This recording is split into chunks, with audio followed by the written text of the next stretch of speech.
Hey there, my name is Alex. I am the Silvermont, and this is my review of Samurai Warriors 4 DX on Steam. Disclaimer, I received a review key of this product from Koei. The Samurai Warriors series turns 20 years old this year, which is crazy. If you're a fan, then you roughly know what to expect from Samurai Warriors 4 DX. If you do not know, well, let me enlighten you. Samurai Warriors is a 1 versus 1,000 action game similar in nature to Dynasty Warriors. Whereas the latter takes place in Three Kingdoms era China, around 200 AD, Samurai Warriors takes place in the Sengoku era of Japan, 1600s. Whilst the basic gameplay is similar, Samurai Warriors generally had slightly smaller scale, more objective-based battles.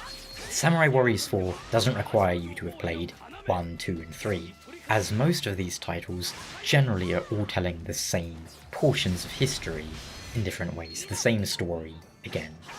Samurai Warriors 4 DX is a re-release of the 2014 original Samurai Warriors 4. DX is also available on Switch and PS4, and has been since 2019, I think. But effectively, 4DX is 4 with all the DLC and bonuses included. You could say it's the Ultimate Edition. You may have seen that Steam also has Samurai Warriors 4 2. That title focuses more on side stories, what-if stories, and so on. And then we also have Samurai Warriors 5, which came out 2021? It's a lot, right? Well, let me give you a simple guide. Are you looking for the best Samurai Warriors game on Steam? Samurai Warriors 4 DX is it. Are you looking for the best Dynasty Warriors game on Steam? Dynasty Warriors 7 Extreme Legends Definitive Edition is it. And how about the best Warriors title in general? Warriors Orochi 3 Ultimate Edition on Steam. These are, in my opinion, as someone who's been playing these Warriors games since 2001, they are the best and most complete titles. Going back to Samurai Warriors 4, however, the game is split largely into 3 modes: Story Mode, Free Mode, and Chronicle Mode. Story Mode is split up into several story campaigns, each based on a different faction of warlords during the era: Nobunaga Oda, Takeda Shingen, and so on. Free Mode allows you to play any level you've unlocked freely with any character you have.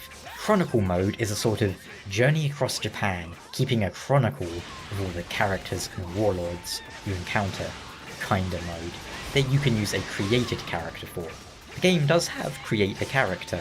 It's fairly basic, and primarily it's used for Chronicle Mode. You won't be taking your created character into the story mode as they are non-canon. It's a fairly basic character creator, but enough to get the job done. It isn't a heavy focus of the game. That would be the original 55 Samurai Warriors, who all have unique attacks. The basic gameplay is, as you'd expect, light combo strings with heavy power attacks.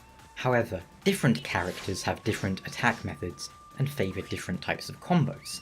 You have the Samurai Warriors' unique hyper attacks, essentially a second string of attacks that is perfect for wiping out those pesky peons by the dozen. Then we have rage attacks, the equivalent of Musou attacks, unique skills. There's a lot of characters, so there'll be a favourite for everyone. That is what gives this game an advantage over, say, Samurai Warriors 5, which rebooted the franchise and cut out many characters. Personally, I prefer the older designs, the classic designs. As the series aged, designs became increasingly over the top, or anime and stylized, whereas I've always preferred the slightly more grounded style of the older entries, I suppose. Samurai Warriors 5 is also missing Ranmaru and his giant sword. As for PC options, the game supports up to 1440p resolution so far as I can tell, and options choose between 30 and 60 FPS, but my copy still goes to 30 FPS for cutscenes and other dialogue scenes. The gameplay is all 60, but no support for frame rates above 60, and no very high resolutions, unfortunately. The graphical options are fairly limited, and given this is a 2014 title originally, the graphics are obviously somewhat dated, so don't expect anything amazing on that front. Still, that said, it's one of the better looking Warriors titles on Steam, as it has nice clean visuals and exciting visual flares that suit the semi-realistic style.